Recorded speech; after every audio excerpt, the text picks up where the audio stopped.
नमस्कार दोस्तों, एक बार फिर आप सब लोगों का स्वागत है आपके अपने यूट्यूब चैनल विद्या कंपटीशन क्लासेस में। दोस्तों, आज का सेशन है हमारा पीएच मान। पीएच मान होता क्या है? जो पीएच लिखा रहता है इसका फुल फॉर्म क्या है? पोटेंशियल ऑफ हाइड्रोजन या पावर ऑफ हाइड्रोजन। जो पीएच होता है उसका फुल फॉर्म क्या है? पोटेंशियल ऑफ हाइड्रोजन या पावर ऑफ हाइड्रोजन। इतना क्लियर? पीएच मान करता क्या है? पीएच मान किसी विलयन, जिसको हम घोल भी बोल सकते हैं, किसी विलयन या घोल की अम्लीयता या क्षारीयता को प्रदर्शित करता है। इसका अर्थ ये हुआ कि विलयन आप जो पीएच वैल्यू होती है यह दर्शाता है कि विलयन आपका अम्लीय है कि क्षारीय है कि उदासीन है। इतना क्लियर? अब देखिए आगे चलते हैं। जो पीएच परास होता है, पीएच पैमाना 0 से 14 के बीच तक कार्य करता है। 0 से 14, अगर कोई भी घोल आपके पास हो तो उसका पीएच मान 0 से कम नहीं हो सकता और 14 से अधिक नहीं हो सकता। तो 0 से 14 के बीच में रहता है पीएच परास। आइए देखते हैं। देखिए पीएच मान, पूरा नाम पोटेंशियल ऑफ हाइड्रोजन या power of hydrogen. PH meter की रेंज 0 से 14 के बीच में होती है, जैसा कि हमने अभी बताया। अगला है मुंह का पीएच मान 5.5 से कम होने से दांतों का क्षय होना प्रारंभ हो जाता है। अगर आपके मुंह का पीएच मान 5.5 से कम हो गया तो दांतों का आपका क्या हो जाता है? संचरण होना शुरू हो जाता है, जिससे पायरिया आदि तमाम सारी बीमारियां होनी शुरू हो जाती हैं। अब अगला देखिए, पीएच वैल्यू किसका कितना होता है? नींबू का पीएच मान कितना होता है? 2.2। नींबू का पीएच मान कितना होता है? 2.2। सिरका का पीएच मान कितना होता है? 2.4। शराब का पीएच मान कितना होता है? 2.8। शराब का पीएच मान कितना होता है? 2.8। देखिए जो 0.2 है, 0.4 है, 0.8 है। यहाँ पे क्या था? 2 था, फिर 2 गुना हो गया 4 हो गया, फिर यहाँ से 4 फिर 2 गुना हो गया 8 हो गया। नींबू, सिरका, शराब तीनों में क्या है? आपके 2-2 हैं। यहाँ पे देखिए, यहाँ भी 2, यहाँ भी 2, यहाँ भी 2। ऐसे याद करेंगे। याद करने को कोई ना लॉजिक ढूंढना पड़ेगा। नींबू, सिरका, शराब में सब में 2-2 हैं, लेकिन जो पॉइंट दशमलव के बाद जो अंक लिखा गया है, नींबू में 2 है, उसका 2 गुना सिरका में आ गया 4, उसका 2 गुना आ गया शराब में कितना हो गया? 8। तो नींबू का पीएच मान 2.2, सिरका का पीएच मान 2.4, शराब का पीएच मान 2.8। नींबू, सिरका, शराब आप क्रम से याद रखिए और पॉइंट वाला आप 2 गुना करते चले जाइए। अगला देखिए, मूत्र का पीएच मान कितना होता है? मूत्र का पीएच मान कितना होता है? तो किताबों में मिलता है, आपको देखेंगे 6 मिलता है, अधिकतर 6 मिलता है, लेकिन इसका पीएच मान मूत्र का होता है 4.8 से 8.4। इसका मतलब ये हुआ कि मूत्र का पीएच मान 4.8 भी हो सकता है, 4.9 भी हो सकता है, 4.10 भी हो सकता है, ऐसे 5 भी हो सकता है, 6 भी हो सकता है, 7 भी हो सकता है, 8 भी हो सकता है, 8.1 भी हो सकता है।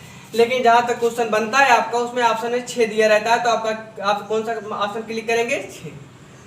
अगला दूध का पीएच मान कितना होता है? 6.4। दूध का पीएच मान कितना होता है? 6.4। और रक्त का पीएच मान कितना होता है? 7.4। एक चीज हम आपको बता रहे, दूध पियोगे तो क्या बढ़ेगा? खून। दूध पियोगे तो खून बढ़ेगा शरीर में। तो दूध का कितना? 6.4। दूध पिया तो खून बढ़ा, तो उसका आपका जो है दूध का 6.4 और खून का 7.4। दूध पियेंगे तभी खून बढ़ेगा। तो दूध का 6.4 पीने के बाद कितना हो गया हमारा? 7.4। इसको हम ऐसे याद करेंगे। अब देखिए लार का पीएच मान 6.5 से 7.5 के बीच होता है। इसका मतलब ये हुआ कि लार का पीएच मान 6.5, 6.6, 6.7, ऐसे आपका 7 भी हो सकता है। जो भी आपको ऑप्शन मिले उसी के अनुसार लगाइए। ज्यादातर आपको ऑप्शन में 6.5 ही देखने को मिलता है। अगला समुद्री जल का पीएच मान कितना होता है? 8.4। समुद्री जल का पीएच मान कितना होता है? तो 8.4। अगला है आपका टमाटर का पीएच मान कितना होता है? 4.5। टमाटर का पीएच मान कितना होता है? 4.5। अगला है आपका अचार का पीएच मान कितना होता है? 3.5 से 3.9। जैसे आप देखिए टमाटर कैसे याद करेंगे? बाजार जा रहे हो, 4-5 टमाटर लेते आना। बाजार जा रहे हो तो 4-5 टमाटर या 4-5 किलो टमाटर लेते आना। तो 4-5 तो 4.5, समझ में आया? बाजार जा रहे हो तो 4-5 किलो टमाटर लेते आना, तो याद करने का लॉजिक। तो 4-5 मतलब 4.5। अगला देखिए, अचार का पीएच मान 3.5 से 3.9 के बीच में होता है। शैम्पू का पीएच मान 7 से 10 होता है। अम्लीय वर्षा का पीएच मान 5 होता है। अब देखिए, स्वस्थ त्वचा का पीएच मान कितना होता है? 5.5।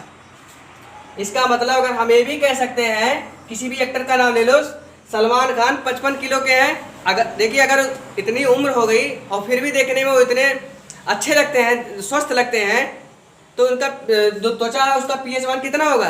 5.5 ही होगा। सलमान खान 55 वर्ष के हैं, तो सलमान खान की त्वचा अच्छी है। समझ रहे हैं आप ना? अगर उनकी बॉडी सुडौलत, तो इसका मतलब क्या हुआ? तो सलमान खान आपके 55 किलो के हैं, तो त्वचा उसकी उनकी जो है, जो आपका त्वचा है या स्किन है, वो आपकी अच्छी है। तो हम क्या कर सकते हैं? सलमान खान 55 किलो, इसके अकॉर्डिंग हम क्या कर सकते हैं? स्वस्थ त्वचा का पीएच मान कितना होता है? 5.5। एग्जाम में कई बार आया हुआ है। अगला, केला का पीएच मान कितना होता है? 4.5 से 5.2। केला का पीएच मान कितना होता है? 4.5 से 5.2। अगला देखिए, बियर का पीएच मान कितना होता है? 4.5। अगला है नमक का पीएच मान कितना होता है? 7। बियर का पीएच मान कितना होता है? 4.5। और नमक का पीएच मान कितना होता है? 7। और नमक को हम NaCl, देखिए एग्जाम में आपको ये भी पूछ सकता है नमक का पीएच मान कितना होता है, तो आप 7 लगाएंगे। NaCl सोडियम क्लोराइड जिसको बोलते हैं, NaCl का पीएच मान कितना होता है? तो 7 ही होता है, क्योंकि NaCl क्या है? आपका नमक ही तो है। सोडियम क्लोराइड आपका नमक ही तो है, इसका भी पीएच मान 7 होगा। आंसू का पीएच मान कितना होता है? 7.4। अब देखिए, बैटरी अम्ल का पीएच मान कितना होता है? 1, क्योंकि बैटरी अम्ल सबसे प्रबल अम्ल होता है, और जो जितना अधिक प्रबल होगा, उस अम्ल की बात करें अगर, जो अम्ल जितना अधिक प्रबल होगा वह उसका पीएच मान उतना ही कम होगा। जैसे हम आपको बता रहे हैं, बियर और बैटरी अम्ल, ये दोनों में सबसे प्रबल अम्ल कौन सा है? तो इसका पीएच मान 4.5 है। ये प्रबल नहीं है, इसके अकॉर्डिंग बैटरी अम्ल सबसे ज्यादा प्रबल है, क्योंकि इसका पीएच मान कम है। 7 से जितना कम रहेगा, जितना कम पीएच मान रहेगा, उतना ही वो प्रबल अम्ल होगा। और 7 से अधिक जितना पीएच मान होगा, 14 तक, 14 वाला जो भी वस्तु होंगी या चीजें होंगी या घोल होगा आपका, यदि उसका पीएच मान, घोल ही कह सकते हैं, जो भी घोल होगा अगर उसका पीएच मान 14 है, तो सबसे प्रबल क्षार कहलाएगा आपका। अगला देखिए, बैटरी अम्ल में क्या आपका पड़ता है? H2SO4 ही तो पड़ता है। तो H2SO4 का क्या है आपका पीएच मान? 1। और बैटरी में हम तेजाब वगैरह डालते हैं, अम्ल वगैरह, एसिड वगैरह डालते हैं, उसमें HCl भी डालते हैं। HCl भी प्रबल अम्ल है, इसलिए इसका पीएच मान कितना हो गया? 1। बैटरी अम्ल पीएच मान 1, H2SO4 का पीएच मान 1, HCl का पीएच मान 1।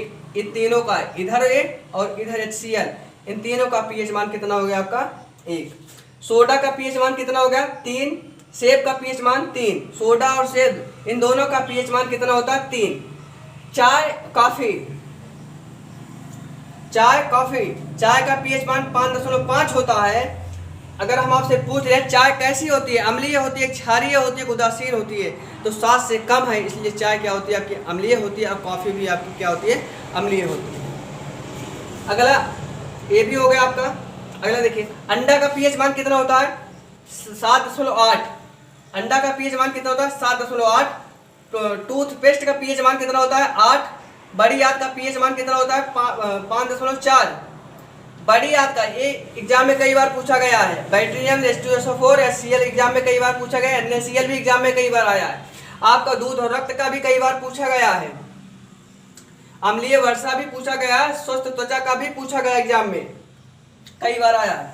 तो बड़ी आंत, छोटी आंत दोनों पूछा एग्जाम में। तो बड़ी आंत और छोटी आंत, देखिए इधर बड़ी आंत, छोटी आंत, तो बड़ी आंत का पीएच मान 5.4 और छोटी आंत का पीएच मान 7.4। अगर बड़ी आंत का देखा जाए तो ये अम्लीय हो जाएगा, और छोटी आंत देखा जाए तो ये क्षारीय हो जाएगा। समझिए इसको, एग्जाम में कई बार पूछा गया। पनीर का पीएच मान 5.9, पनीर का पीएच मान 5.9।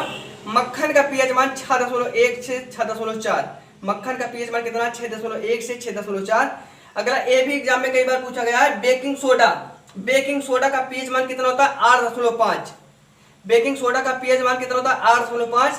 अगला है आपका मैग्नीशिया का दूध पीएच मान कितना होता है 10.5। एक क्वेश्चन कई बार एग्जाम में पूछा गया, अमोनिया वाला भी एग्जाम में कई बार पूछा है। अमोनिया का पीएच मान कितना होता है 11.6। अगला कैल्शियम हाइड्रोक्साइड का पीएच मान कितना होता है 12.4। कैल्शियम हाइड्रोक्साइड का पीएच मान कितना होता है 12.4। अगला मछली का पीएच मान कितना होता है 6.6 से 6.8। इसका मतलब मछली का पीएच मान 6.6, 6.7, 6.8 तीनों हो सकते हैं। अगर आप जैसे आपको 4 ऑप्शन दे, 4 ऑप्शन में अगर एक भी ऑप्शन आपको 6.6, 6.7, 6.8 मिले तो आप उसे क्या करना, टिक मार देना, वो सही रहेगा। ऑप्शन में कभी भी 6.6, 6.7 नहीं रखेगा, 2 ऑप्शन नहीं रखेगा, ना 3 ही रखेगा, सिर्फ एक ही रखेगा इन तीनों में से। जैसे 6.6, 6.7, 6.8 जो सही वाला होगा इसमें से एक ही रखेगा बस। अगला देखिए, हमारा शरीर 7 से 7.8 पीएच परास के बीच कार्य करता है। अगर इसी पीएच मान में देखिए क्या कहा, हमारा शरीर 7 से 7.8 पीएच परास के बीच कार्य करता है। यदि अगर इसी पीएच मान में 0.2 का परिवर्तन हो जाए, अगर ये 7 से 0.2 कम हो जाए या 7.8 से 0.2 बढ़ जाए तो मानव की मृत्यु हो सकती है, हो जाती भी है। मानव की मृत्यु कितने पीएच मान में परिवर्तन कर दिया, मानव की मृत्यु हो जाएगी 0.2। अगर हमारे शरीर का पीएच मान 7 से 7.8 पीएच परास के बीच रहता है या हमारा शरीर कार्य करता है, अगर उसमें 0.2 का परिवर्तन कर दिया जाए, 0.2 का, मात्र 0.2 का, या घटा दिया जाए या बढ़ा दिया जाए, इसमें से अगर 7 को घटा देंगे 0.2 तो कितना आ गया 6.8। अगर इसमें से आप करेंगे क्या करेंगे, इसमें से जोड़ देंगे तो कितना हो गया आपका 8। अगर इतना कर दिया जाए तो मानव की मृत्यु हो जाती है। समझ गए? बस आज के लिए बस इतना ही, मिलते हैं अगले सेशन में।